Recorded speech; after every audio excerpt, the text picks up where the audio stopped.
ہے تو یہ حقیقت، لیکن ہم نے اللہ تعالیٰ کو سر صاحب نے کہا کہ ہمارا اللہ تعالیٰ کا امیج کیا آتی ہے اللہ تعالیٰ کے حوالے سے،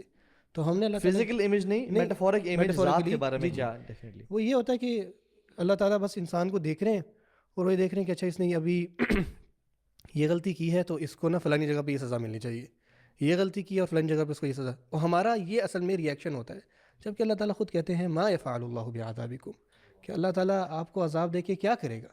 ان شکرتم و آمنتم، اگر آپ شکر۔ اصل میں ہم جو ہمارے لیے نمونہ ذات ہیں وہ اللہ کے نبی ہیں اور تمام انبیاء ہیں۔ حیرانی کی بات ہے، شیخ عائد القرنی ہے، آپ نے نام سنا ہوگا، غم نہ کرو، جنہوں نے کتاب لکھی تھی، ان کی ایک اور کتاب ہے اسوۃ العالم کے نام سے، اس میں انہوں نے اللہ کے نبی کی سیرت کو جو ان کے رولز ہیں اس کے مطابق لکھا ہوا ہے، جیسے کہ اللہ کے نبی بحیثیت معلم، باپ، اور اس طرح سے۔ اس میں ایک چیپٹر ہے بحیثیت پر امید، کہ وہ کتنے پر امید تھے اللہ تعالیٰ کی ذات سے۔ اب اس میں جو انہوں نے مختلف واقعات جمع کیے نا، ان میں سے ایک واقعہ جمع کیا غار ثور والا۔ میں پچھلے دن کلاس پڑھا رہا تھا اپنی عربی کی، تو اس میں نے ذکر کیا کہ اگر آپ اس سچویشن، ہم تو آ نہیں سکتے، لیکن اگر اس سچویشن میں تھوڑا سا اپنے آپ کو ڈالیں اور سمجھنے کی کوشش کریں، اصل میں ہوتا یہی کہ جب آپ کسی بھی رف پیچ سے گزرتے ہو تو کوشش یہ کرنی چاہیے کہ کیا ہم سے پہلے جو گزرے ہیں وہ اس پیچ سے گزرے تھے تو انہوں نے کیا کیا۔ اب انہوں نے ذکر کیا ہے غار ثور میں کہ اللہ کے نبی مدینہ جا رہے ہیں ہجرت کے لیے، اور 3 دن تک وہاں قیام ہے، وہ سارا واقعہ آپ ساروں نے ماشاء اللہ سنا ہوا ہے۔ اب آپ اس چیز کو امیجن تک نہیں کر سکتے۔ میں نے ایگزامپل دے رہا تھا، کبھی کبھی ایسا فار ایگزامپل آپ امیگریشن پہ نا، تو آپ کوئی پاسپورٹ وغیرہ یا کوئی چیز بھول گئے تو آپ کو ایک ہلکی سی ٹینشن ہوتی ہے کہ یار ابھی کوئی آفیسر پکڑے گا اور سائڈ پہ لے جائے گا، تو ایک ہلکا سا نا بے چینی آتی ہے، انزائٹی آتی ہے۔ وہ انزائٹی ہم پہنچ ہی نہیں سکتے کہ آپ اپنی جان کے حوالے سے مدینہ جا رہے ہیں اور وہاں پہ پناہ لی ہوئی ہے، اور جنہوں نے آپ کو پکڑنا تھا وہ پہنچ گئے ہیں آپ کے غار کے دہانے کے اوپر۔ اچھا، اس میں نا جو ہسٹورینز ہیں نا، علماء کہتے ہیں کہ اسلام کی تاریخ میں سب سے زیادہ کریٹیکل مومنٹ وہ یہ مومنٹ تھا، میننگ اگر ان کو پتہ چل جاتا، کتنی باؤنٹی تھی نا کہ جی ہم 100 اونٹ دیں گے، یعنی ڈیڈ اور الائیو چاہیے، یہ وہ سارا، تو سبحان اللہ ایگزیکٹلی، یعنی اب کچھ بھی پتہ نہیں اگلی جو ہے نا سیکنڈ میں کیا ہو سکتا ہے، اور ابو بکر سبحان اللہ پریشان ہو دو جاتے۔ باتیں سوچنے کی ہے، ایک بات سوچنے کی یہ ہے اللہ کے نبی سبحان اللہ، ان سے عظیم کوئی شخصیت آ ہی نہیں سکتی۔ آپ سوچیں آپ اور مجھے اللہ تعالیٰ نے اس طرح آزمایا کبھی بھی نہیں، یعنی اس طرح ہم سوچ بھی نہیں سکتے، اور وہ دہانے پہ پہنچ گئے ہیں اور اللہ کے نبی حضرت ابوبکر کو دیکھتے ہیں تو وہ پریشان لگ رہے ہیں، اور ان کو ان کے جو الفاظ ہیں وہ یہ ہیں ما ظنک یا ابا بکر باثنین اللہ ثالثہما، کہ ابو بکر آپ کا ان 2 لوگوں کے بارے میں کیا ظن ہے جن کا تیسرا اللہ ہے۔ اس ٹائم اتنا پر امید اللہ تعالیٰ کے بارے میں ہونا، اصل میں یہی امتحان ہے کہ آپ اللہ تعالیٰ سے اپنے رف سچویشن میں یہ سوچتے ہو کہ اللہ تعالیٰ مجھے ضائع نہیں کریں گے، حتیٰ کہ آپ کو بتایا کہ صلح حدیبیہ کے آپ نے جو بات کی نا، اس میں تھوڑا سا ابو بکر صدیق نے انفیکٹ اللہ کے نبی سے کہا یا رسول اللہ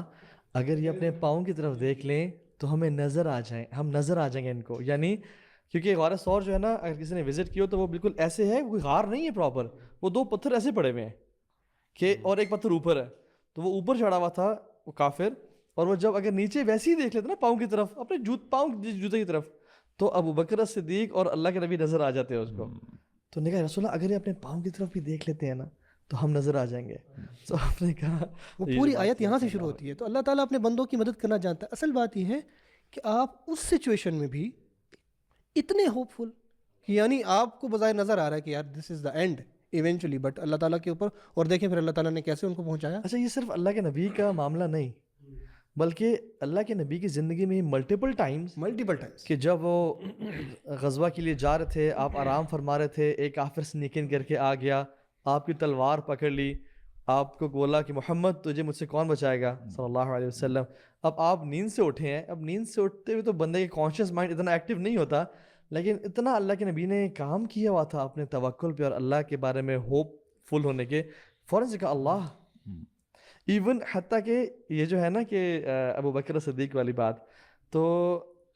جب موسیٰ علیہ السلام دریا کے پاس، سمندر کے پاس پہنچے تو قوم نے کہا ہم تو گئے، ہم تو موسیٰ علیہ السلام نے کہا ان معی ربی سیہدین، اللہ میرے ساتھ ہے مجھے ہدایت دے گا. لیکن یہاں پہ اللہ کے نبی نے یہ نہیں کہا قرآن میں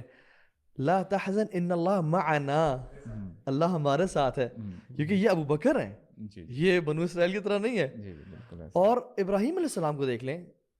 یعنی برہنہ ہو چکے ہیں, ان کو آگ میں پھینکا جا رہا ہے. منجنیق کی روایت آتی ہیں بٹ ان میں کچھ ضعف موجود ہے, جس طرح بھی پھینکا جا رہا ہے بٹ پھینکا جا رہا ہے. اور وہ بھی روایت ضعیف ہیں کہ پہاڑوں کا ملک آ گیا اور جبریل علیہ السلام آ گئے, یہ بھی اس میں ضعف ہے. بات یہ کہ وہ پھینکے جا رہے تھے, اور یہ بالکل آتھینٹک روایت ہے کہ انہوں نے کہا تھا وقال حسبی اللہ و نعم الوکیل,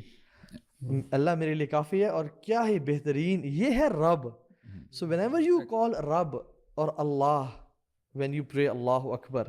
یا آپ اللہ کو پکارتے ہیں, تو آپ یہ امیجن کریں کہ میں بڑے ہی لائل ذات کو پکار رہا ہوں, بہت ہی محبت کرنے والے کو پکار رہا ہوں, اور اتنا اچھا گمان ہو آپ کے بارے میں. کہ ایک سلف پہ ہیں, ان کا نام ہے سہل القطعی, وہ فرماتے ہیں کہ میں نے مالک بن دینار کو اپنے خواب میں دیکھا, اور مالک بن دینار کے وہ کو جانتے تھے. وہ مالک بن دینار کو پتہ ہے کہ he was one of the righteous سلف. تو اللہ اکبر, خواب میں دیکھا تو کہتے ہیں کہ مالک اللہ نے تمہارے ساتھ کیا معاملہ کیا؟ تو مالک بن دینار کہتے ہیں کہ میرے بہت طویل گناہ تھے, بہت زیادہ گناہ تھے, لیکن اے ساحل القطعی, مجھے جس چیز نے بچایا نا وہ میرے رب کے بارے میں اچھا گمان تھا. میرے حسن الظن باللہ نے مجھے بچا لیا. اللہ اکبر. اصل میں نا یہ جو شیطان ہے نا, یہ ڈیلوژن پیدا کرتا ہے انسانوں کو نا. یا تو یہ بتاتا ہے کہ دیکھو جو مرضی کر لو, تم نے جانا جنت میں ہی ہے. جیسے